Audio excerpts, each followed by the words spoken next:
na nung una. Delivery boy ka. Tapos personal bodyguard ka ni Trudy's. Ngayon naman, iyaya ka ng aso. Kalamamahan na yan. Ang hindi ko nga maintindihan, alam na nga ako si Trudy sa aso, bumili pa.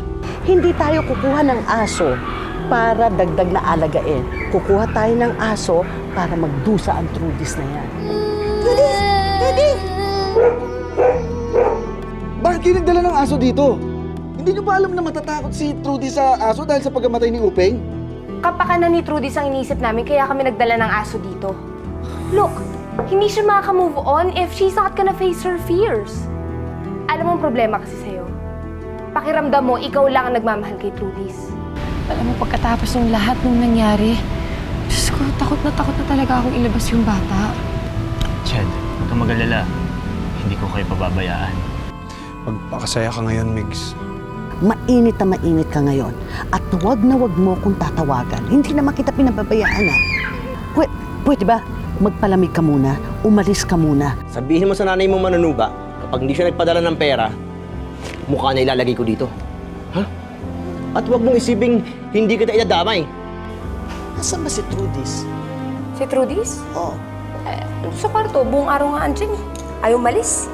pues, doon mo ilagay yan si Ginger. Dali, doon. Oo, doon. Come here, Ginger, come here.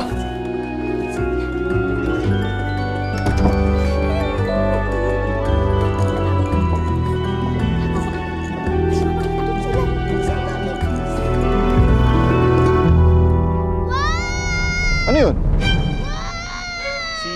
Si Trudy suya tayo na. Nagagaling sa kwarto ni Trudy's! Trudy's!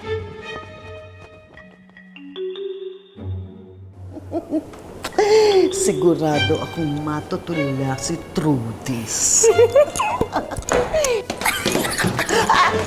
Honey, ano nangyari? Ha? Honey, kasi si Ginger biglang nagwala, tapos biglang pumasok sa kwarto ni Trudy's. Bakit po? Ano pong nangyayari? Trudy's, anong ginagawa mo dito? Ay, wala po kasi siyang magawa kanina, kaya sumama siya sa akin maglinis ng kwarto. Teka lang. Kung wala ka sa loob, sino yung andun na umiiyak? Sugar! Oh my gosh! Si Sugar! Mama!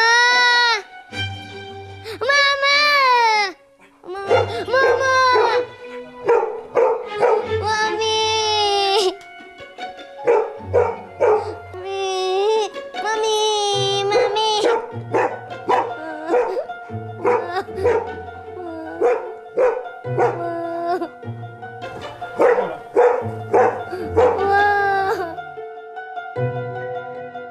Trudy's, alalang-alala ako sa'yo. Buti na lang ligtas ka. Kawawa naman po si Ate Sugar.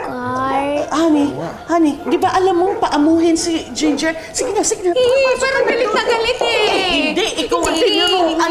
Ano ba? Sige, ako na lang ako papasok. Okay. Oh, Diyos ko. Sugar! Ginger!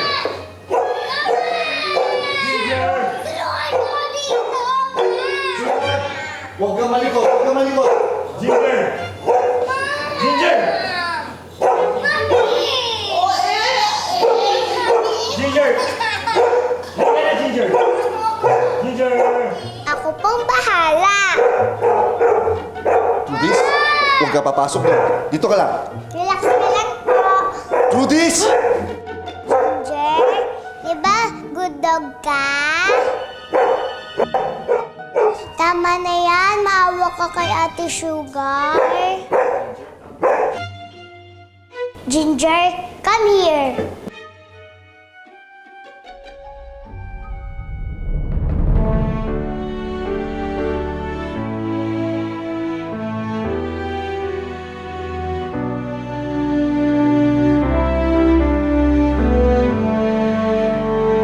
Ano na yun?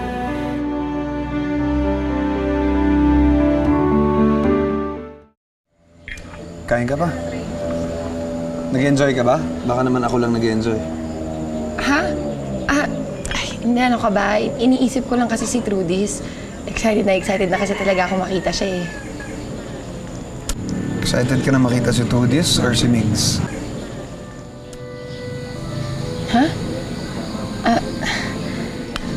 Ronnie, magkaibigan lang talaga kami ni Migs.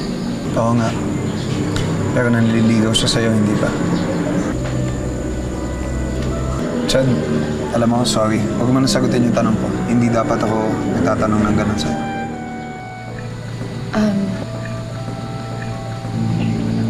Ronnie, alam mo kasi, sa totoo lang, wala pa talaga sa isip ko yung mga bagay na ganyan. Lalo na nitong mga nakaraan na araw, pagkatapos nung nangyari kay Upeng, mas lalo kong naiisip na hindi ko talaga dapat pabayaan si Trudis. Pero nandyan naman ang tunay niyang ama, hindi ba? Hindi naman siya papabayaan ni Mr. Ferrer. Oo nga, alam ko naman yun eh. Pero hanggat sa hindi ko nasisigurong magiging mabuting ina yung madrasta niya, hindi ako pwede maging kampante. Mahal na mahal ko kasi talaga si Trudis eh. Alam mo, Chad, yan ang hinahangaan ko sa'yo.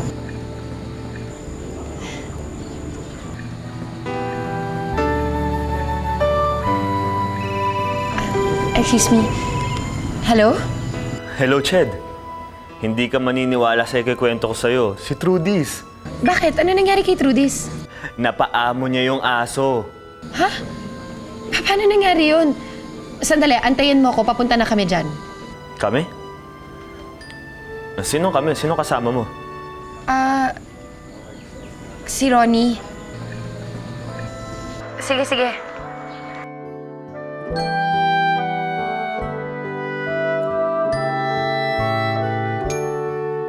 Tama si Birdie, mabait ka nga.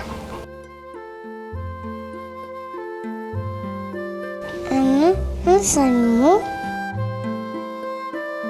Kala ko nagsasalita ka na talaga.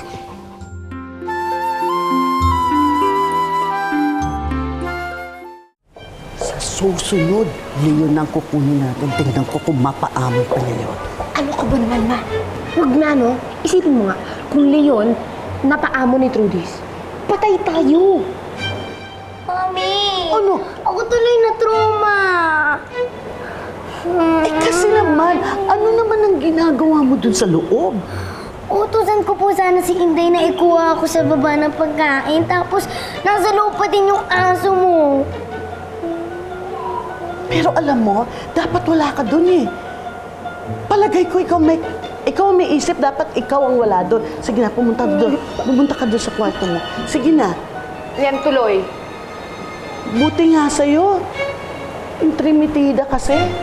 Pagsabihan mo yung kapatid mo, ha? Teka, susundan ko muna. Pero yung asawa mo, pormahan mo. Dali, dali. Sige na. Sige na.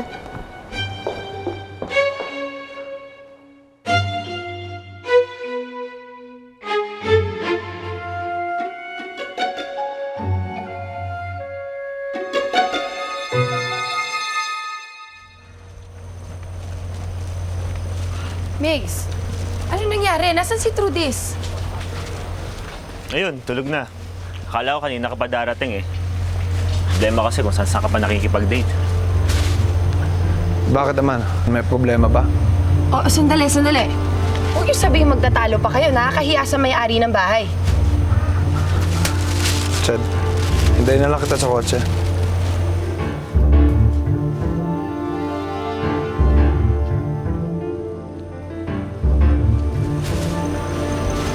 Migs naman. Nagmagat ng loob lang yung taong samahan ako dito. Ano pang problema? Huwag kang magtitiwala sa kanya, Ched. Ha? Bakit? Wala. Ang akin lang naman, kakakilala mo lang naman dun sa tao, di ba? Huwag kang masyadong magtitiwala dun.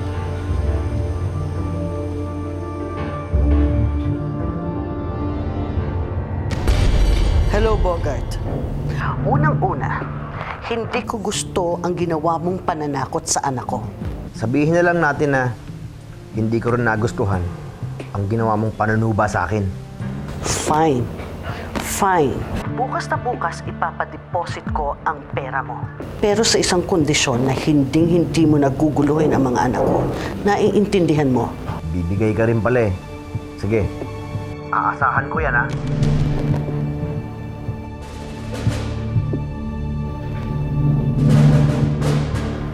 Sige, Bogart. Hintayin mo lang kung anong ipapadala ko. Tiyak ako, masosorpresa ka.